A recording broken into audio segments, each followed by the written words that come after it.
representations. And what is the dimension of the space? I have 6-dimensional vector space. So now I can say that if I call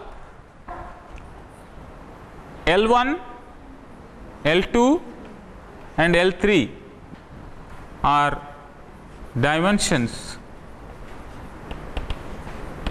of irreducible representations. L1, L2, L3 are dimensions of irreducible representations. If you have a representation whose dimension is L1, what does it mean? It means that there is a L1 by L1 matrix corresponding to each group element. So how many vectors can I constitute? L1 square vectors I can constitute with 1 1 element, 1 2 element, like that.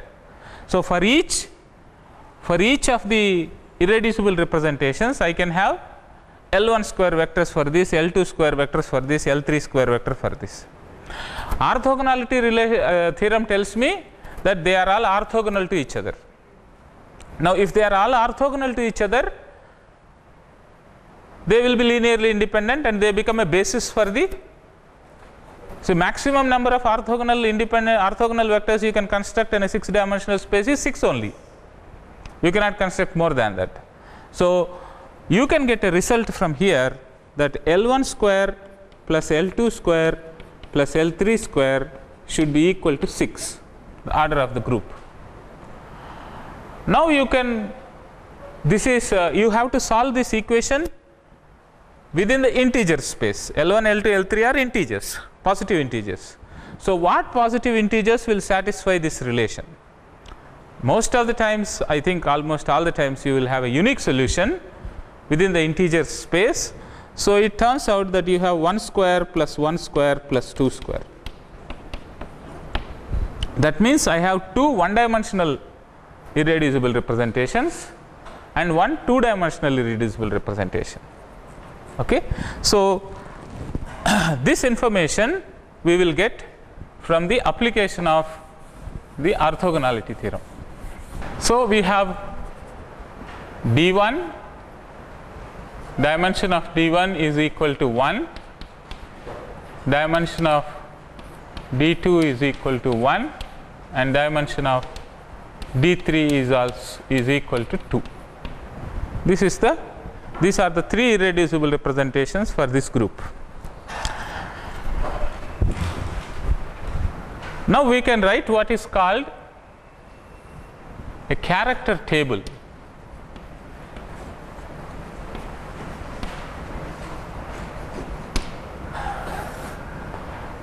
What is this character table? You have a class consisting of only identity element, a class consisting of C3, C32, and a class consisting of sigma 1, sigma 2, sigma 3. I am writing these elements just because we will know there are 2 here, 3 here and 1 here. And I have a D1, D2 and D3. What can I write about this? One-dimensional, see what is a representation? Representation is a mapping from group to mapping. For every element you can have a map, correct? So on a vector space, a 1-dimensional vector space means it is a line, right? So one trivial representation which exists for all the group is that map all the elements to 1. So this is a trivial representation. So this is 1, this is 1, this is 1. And this column also you can fill. D2 is 2 dimension. So identity in 2 dimension is always 1. In 1 dimension is always 1. Identity in 2 dimension is 2. The trace. So what I am writing here are the characters. Characters are traces. In 2 dimension, what is the identity? 1 0 0 1. So it will have trace as 2. So I fill this, I fill this. Now I have to fill these 4 columns. Okay. Now these 4 columns, either I can go back to, you go back to the matrices that I have written. Tell me what are the traces of C3, C32 and this one. This one it is sigma 1 is minus 1 0 0 1, so it is 0. So for this class this is going to be 0, and for this class this is going to be minus 1. So 2 minus 1 0. Now these things I have to fill up, correct? So how do I fill up? This one dimensional representation has to be different from this one dimensional representation. Okay. Now it is like I have this element and this element, so they have to what I am writing is here a trace.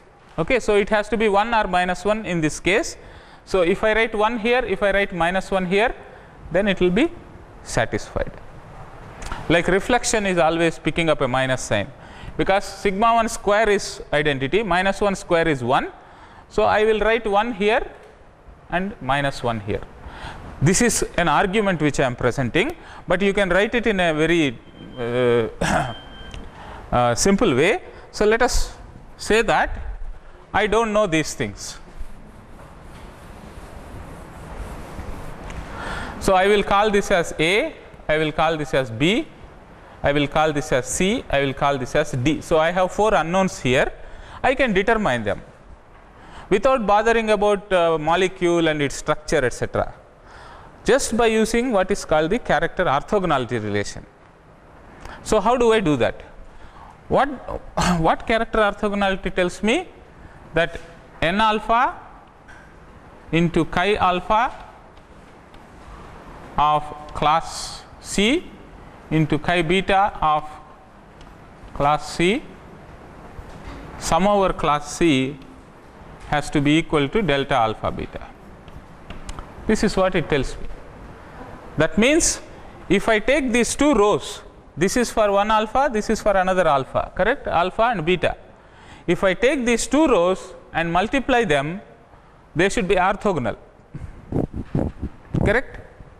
They should be orthogonal. That means if I am taking different rows, I don't have to bother about n alpha, because anyway alpha is not same as beta, right?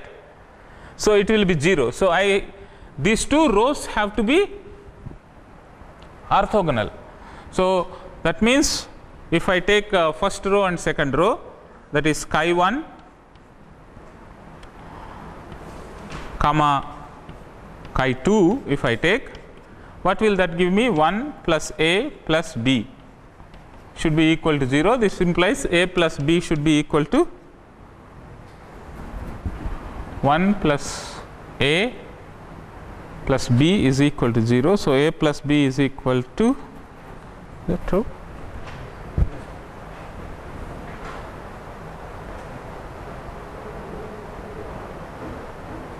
Sorry. So I think I have to put this n alpha here. So n alpha is 2 times A, because there are 2 elements in this, 3 times B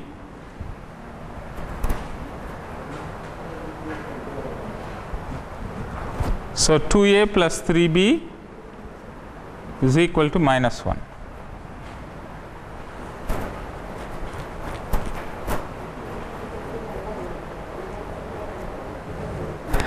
Now if delta alpha beta, if alpha equal to beta, that means I take this, that is 1 plus 2A square plus 3B square is equal to, what should this be equal to?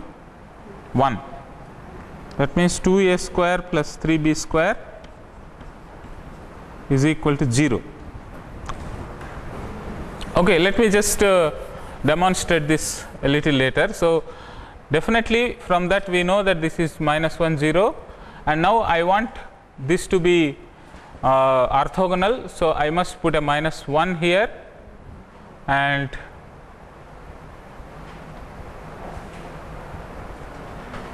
minus 2 .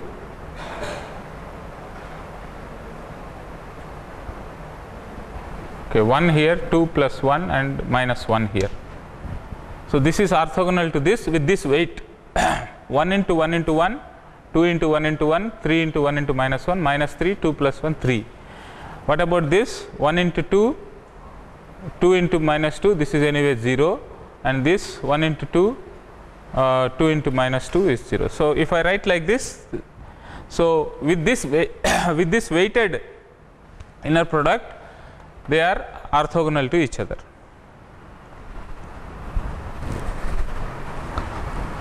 So, this is the character table. These vectors chi alpha of G for a different alpha,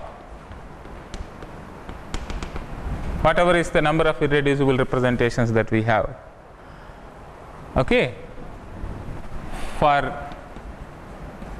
irreps, we have seen that they form unit vectors for the vector space. Okay. Now, suppose you have some representation. You have, let us say, let chi be the character vector of a general reducible representation. Okay, it is a general reducible representation. Now, what can you say? You can say that this chi, since these are all unit vectors and this chi is a general vector in that space, we can always say that chi of G can be written as sum over alpha, some nu alpha into chi alpha.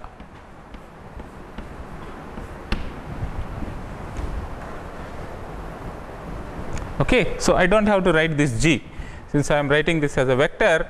So, you can write down chi as, it is essentially, since these are basis unit vectors, you write an arbitrary vector as a combination of unit vectors. Now, how do we determine this nu alpha? Nu alpha is equal to, because these are orthogonal vectors, orthogonal unit vectors. So, nu alpha is nothing but chi alpha chi, which means this is equal to sum over G chi alpha of G star into chi of G. Once again, if you want to write this in terms of a class, sum over classes, sum over different classes, number of elements in alpha class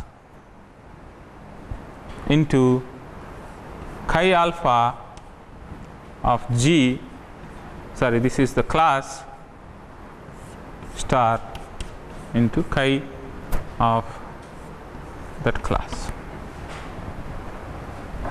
Now, this tells you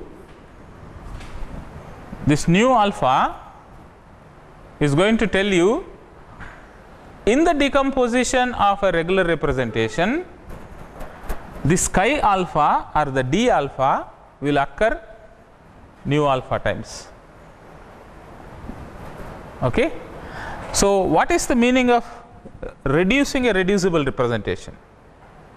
Suppose I have a big reducible representation like this, a big matrix. Now, when I say this matrix is reducible, that means we will find it is possible to find an appropriate similarity transformation such that this can be written in the block diagonal form.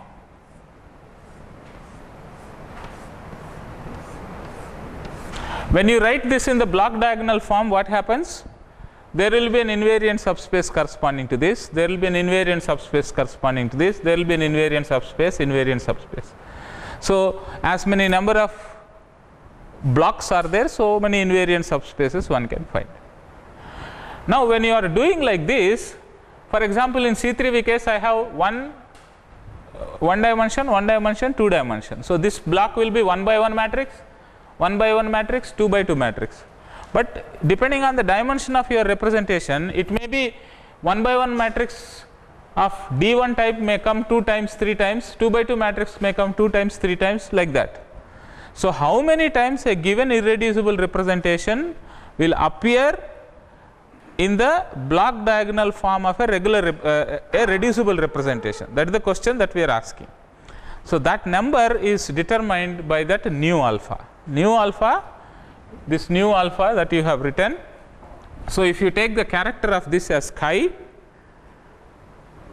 chi is the character of this, then nu alpha, which is equal to sum over class n alpha chi alpha star of C into chi of C, that you calculate this is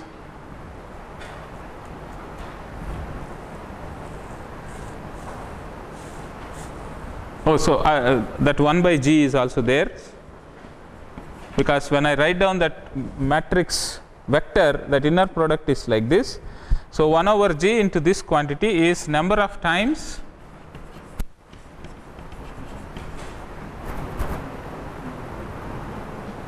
d alpha occurs along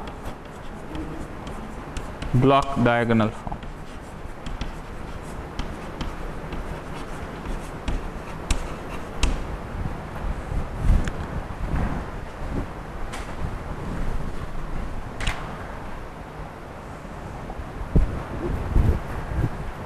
So, essentially this is the only formula which you have to remember for applying it to this group theoretical deduction of the normal modes and normal of the molecular spectroscopy and so on. So, let me tell you how to do that. Just illustrate with one simple example. We will use this group. So, let us talk about ammonia NH3 molecule.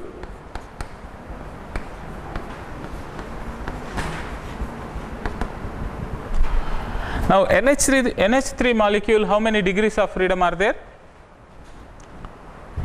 There are 4 molecules. Each molecule has 3 degrees of freedom. So, total number of degrees of freedom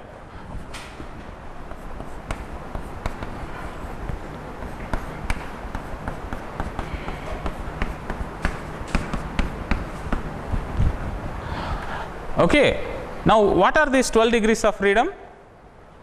x1 y1 z1 of one atom, x2 y2 z2 of another atom, and so on.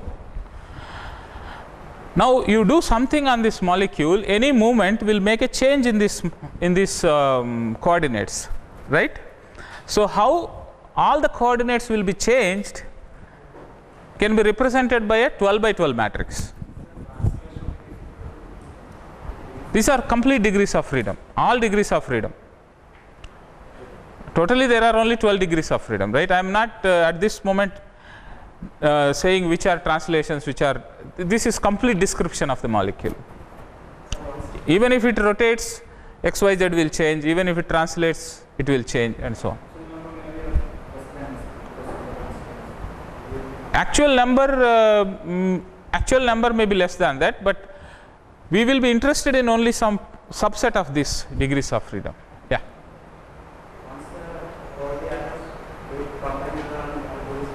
Yeah. Yeah. Now, what I am saying, it is less than this if only these are rigidly fixed, but they are not rigid. It is like you should not take them as rigid bonds, but instead they are like springs. Yeah. So, you have to have full degrees of freedom. Yes. This is a complete description, but if you think they are rigid rods, then you can reduce the degrees of freedom. But molecules will have bonds, and bonds are not rigid. So, if you give some energy, then they will vibrate. So, you should consider all the degrees of freedom. So, to do a justice for all the transformations of all the degrees of freedom, we must have a 12 dimensional representation. That means we should have 12 by 12 matrices.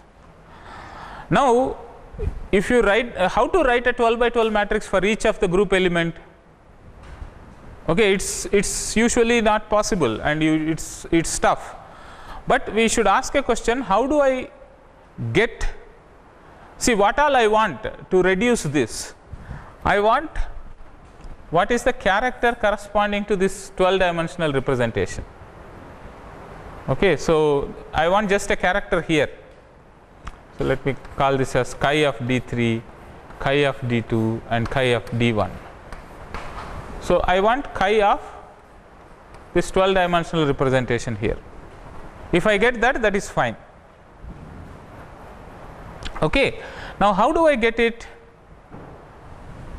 Now if you ask a question that if I have for each class, I know for sure if I write down a 12 by 12 matrix, the identity will have 12, because a 12 by 12 unit matrix will have trace 12. That I can immediately write. Now for writing, okay, to write this 12, I will follow two steps. First,